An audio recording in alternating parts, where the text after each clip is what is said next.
Hello বন্ধুরা, মুনমুন লাইফস্টাইলে সবাইকে স্বাগত। বন্ধুরা কেমন আছেন? আশা করছি সবাই ভালো আছেন আর আমরাও ভালো আছি। তো বন্ধুরা, এটা হচ্ছে সোমবারের নোয়া ক্লিপ। ভাবছিলাম গতকালকে আমি মঙ্গলবার দিন আমি ওইটা আপলোড করব, আর আপলোড করব ভাবছিলাম, কিন্তু এডিট করতে পারিনি, কারণ এই ঝড় তুফানের কারণে কারেন্ট বারবার আসা যাওয়া করছিল আর মোবাইলেও চার্জ ছিল না বলে আমি এডিট করতে পারিনি। তো বন্ধুরা, পুরো ভিডিওটা দেখবেন, আশা করছি সবার ভালো লাগবে। তারপরে দেখুন, এই যে সোমবার দিন তো খুব বৃষ্টি, প্রচণ্ড বৃষ্টি শুরু হয়েছিল সকালবেলা থেকে। আর বৃষ্টির আনন্দ, মানে এতদিন গরম দিয়েছে, তারপরে বৃষ্টি পড়েছে, সবাই খুশি যে বৃষ্টি পড়েছে, খুব আনন্দ পাচ্ছে। আর এখানে দেখতে পাবেন, এই যে আমার দাদার ছেলে আর আমার ছেলে বারান্দা, ওরা কি মজা করছে দুই ভাই মিলে। আর বাকিরা সবাই ঘরে, আর ওরা মজা করছিল বারান্দা থেকে, আর আমি ওইটাও ক্যামেরাবন্দি করেছি। দেখুন কীরকম দেখছে, বৃষ্টি পড়ছে, আনন্দ উপভোগ করছে ও। মানে ছোট তো, ওর জীবনের মনে হয় দ্বিতীয়বার, প্রথমবার বৃষ্টিটা তো ওর মনে নেই, আর এবার তো ও নিজে হাঁটাচলা করতে পারছে আর দেখতে পাচ্ছে।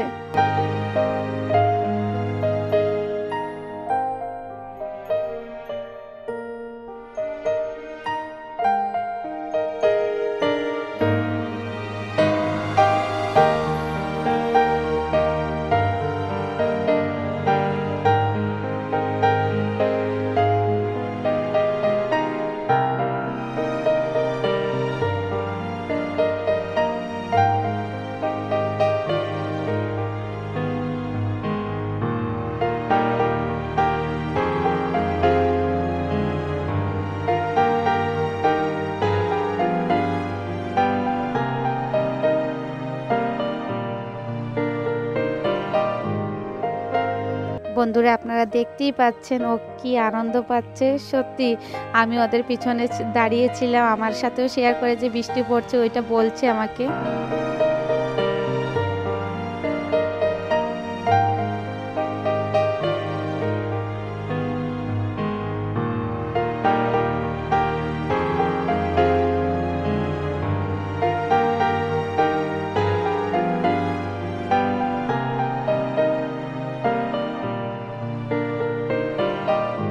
তারপরে সন্ধ্যা হয়ে গেছে, আর এতগুলো কাজ হয়ে গেছে, আমি রান্না করে কিছুই বুঝতে পারিনি। আর পুরো দিন ওরা বলেছিল, আমার দিদির মেয়েরাও বলেছিল, আমার ছেলেরা বলেছিল, তাছাড়া মাকে ঠাম্মির ডাকে যারা ঘরে দাদার ছেলেমেয়েরা আছে ওরা মাকে প্রেশার দিয়েছিল যে আজকে ফুচকা খাওয়াতেই হবে। তারপরে তো আমি ভাবছি এমনি মা বলেছে, মা বোধহয় সান্ত্বনা দিয়েছে, বলেছে ঠিক আছে বানিয়ে খাওয়াবো। আর তারপরে আমি তো শুয়ে পড়েছিলাম। তো সন্ধ্যাবেলা ঘুম থেকে উঠে দেখি এখানে তো বিশাল ব্যাপার, ফুচকার দোকান খোলা হয়ে গেছে। তো মাকে জিজ্ঞেস করেছি, তুমি এত কিছু করলে আমাকে বললে না কেন, আমি তোমাকে হেল্প করতে পারতাম। তো এদিকে এসে দেখি আবার বৌদিও মানে কাজ করছে। ভাবছি আচ্ছা দুদিনের জন্য এসেছে, তো বৌদিকে দিয়ে ফুচকা বাজালে কি আর হবে।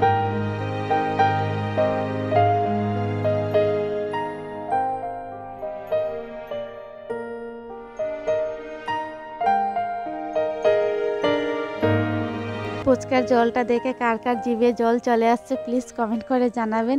আর সত্যি কথা বলতে কি, দোকান থেকেও ভালো হয়েছিল। ওই দিন মা ঘরে যে ফুচকার জলটা বানিয়েছিল আর আলু মাখাটা অনেক টেস্টি হয়েছিল, আর সবাই মিলে খেতে পেরেছি ঘরে বসে। আর মানে ভীষণ ভালো লাগছিল, আর কারোর তো কোনো ক্ষতিও হবে না। বাজারের থেকে আমার মনে হয় ঘরে বানালেই এটা ভালো, কিন্তু ফুচকার পাঁপড়টা একটু মানে রেডিমেড কিনা তো, তার জন্য একটু হার্ড লাগে। তাও মানে ঘরের বানানোটা আমার মনে হয় ফ্রেশ থাকে, আর খেতেও বেশ ভালো লেগেছে। সবাই মিলে খেয়েছি তো, তার জন্য আর একটু বেশি ভালো লাগছিল।